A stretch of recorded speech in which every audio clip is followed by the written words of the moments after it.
Ажлын байранд зуучлах төрийн үйлчилгээ нь тухайн улс орны хөдөлмөр эрхлэлтийн салбарын эрх зүйн орчин, дүрм журмын хүрээнд хэрэгждэг.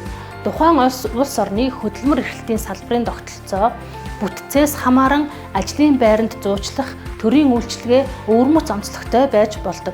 Тухайлбал тухайн оронд хөдөлмөрийн бодлогыг ямар байгууллага хэрэгжүүлдэг, орон нутгийн аль түвшний байгууллага гол төлөв үйлчилгээ үзүүлдэг гэдгээс хамаарна.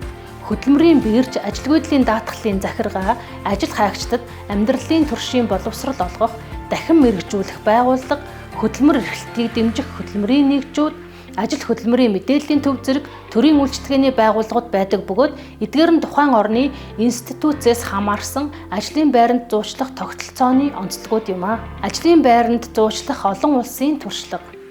Ажил хайгчийн хувьд ажлын байранд зуучлах үйлчилгээнд хамрагдсан эсэх нь түүний сайн дурын хэрэг боловч ажил хайгчдад ажилгүйдлийн тусламж үзүүлэх нь төрийн байгууллагын хууль ёсны үүрэг хариуцлага байдаг. Түүнчлэн саяхныг хүртэл хувийн хвшлийн байгууллагууд ажил зуучлах үүрэг бүхий төрийн үйлчилгээний байгууллагад өөрсдийн сул ажлын байрны талаар мэдүүлэх хуулиар хүлээгдсэн үүрэг биш байсан.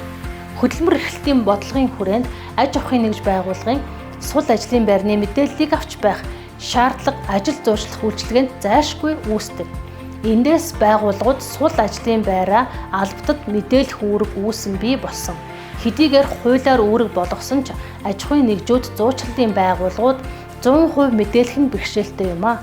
Хувийн хвшлийнхэн мэдээлэх үүргээ биелүүлээгүй ч тэдэнд санкц оноох нь хууль эрх зүйн олон асуудлыг дагуулна. Ийхүү ажил зуучлах үүрэг бүхий төрийн байгууллага болон аж ахуйн нэгж байгууллагын хооронд сайн дурын шинжтэй байсан харилцаа зарим улс оронд албан үүргийн шинжийг олсон байна. Хүснэгт 28-аас улс орнуудын хөдөлмөр эрхлэлтийг дэмжих болон бусад хууль тогтоомжид аж ахуйн нэгж байгууллагын энэ үүрэг хэрхэн тусгагдсныг харж болно. Мөн зарим улс орнуудын хөдөлмөр эрхлэлтийн бодлого дахь ажил зуучлах төрийн үйлчилгээнд хамаарах институтыг мөн харж болно.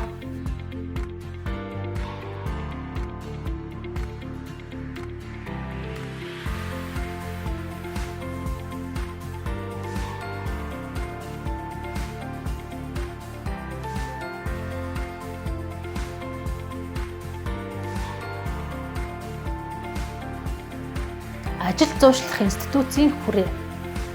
Төрийн зуучлах үйлчилгээний институтын онцлог шинжийг санхүүжилт, ажилгүйдлийн даатгал болон ажил зуучлалын уялдаа холбоо, ажил олгогчийн зүгээс сул ажлын байрыг мэдүүлэх үүрэг гэсэн 3 үзүүлэлтээр авч үзсэн байна. Ихэнх улс оронд ажил зуучлах төрийн үйлчилгээ нь татврын орлогоор санхүүждэг байна.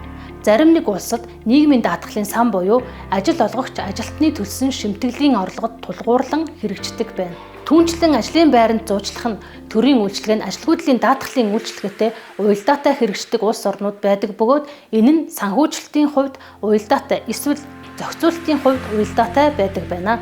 Тухайн хүнийг ажлын байранд зуучлах төрийн үйлчилгээний зардлын 50% нь тухайн хүний ажилгүйдлийн даатгал төлсөн шимтгэлээс төлөгддөг. Үлдсэн 50% нь татврын орлогоос санхүүждэг гэсэн үг. Ихэнх тохиолдолд ажил зуучлах үйлчилгээ нь ийхүү ажилгүйдлийн даатгалын сангаас санхүүждэггүй боловч цөөн оронд бодлогын хувьд ийхүү уялдаатай зохицуулсан байдаг. Тухайлбал хэн нэгэн ажилгүйдлийн даатгалын сангаас тэтгэмж авах тохиолдолд ажил зуучлалын үйлчилгээнд бүртгүүлсэн байх үйл ажиллагаанд хамрагдах зэрэг тодорхой нөхцөл зааж болно. Эцэст нь улс орнууд өөрсдийн сул ажлын байрны тухай мэдээлэх үүргийг ажил олгогч нарт оногдуулсан эсхээс хамааран ялгаатай байдаг байна.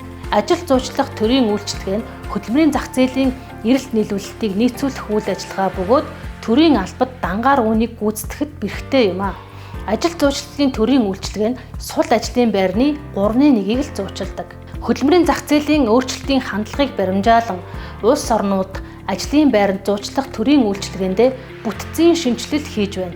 1990-ад оноос ажил зуучлалын төрийн үйлчилгээний талаар янз бүрийн хэлэлцүүлэг өрнөж, монопол байдлыг бууруулах, үр ашгийг нэмэгдүүлэх, шин шаардлагат нийцүүлэх үйл явц өрнөсөн. Засгийн газрын ийм шинжилэл нь гүйцэтгэлийг сайжруулахын тулд шин технологийн боломжит тулгуурлах, эмпирик нотлогоонд суйрлах бодлогын сайжруулалт хийх зэрэг агуулгатай байв.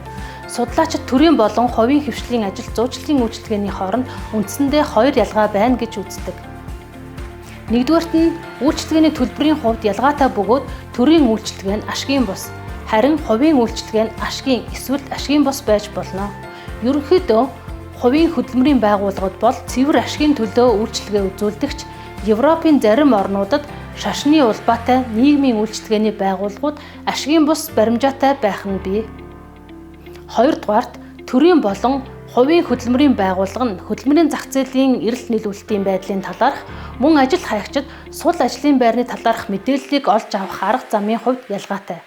Төрийн байгууллага нь аж ахуйн нэгж, ажил олгогчдын мэдээлэх үүргийн дагуу мэдээллийн сан бүрдүүлэх, мөн түнчлэн захиргааны албан ёсны статистик мэдээлэл төрөөс зохион байгуулж явуулдаг.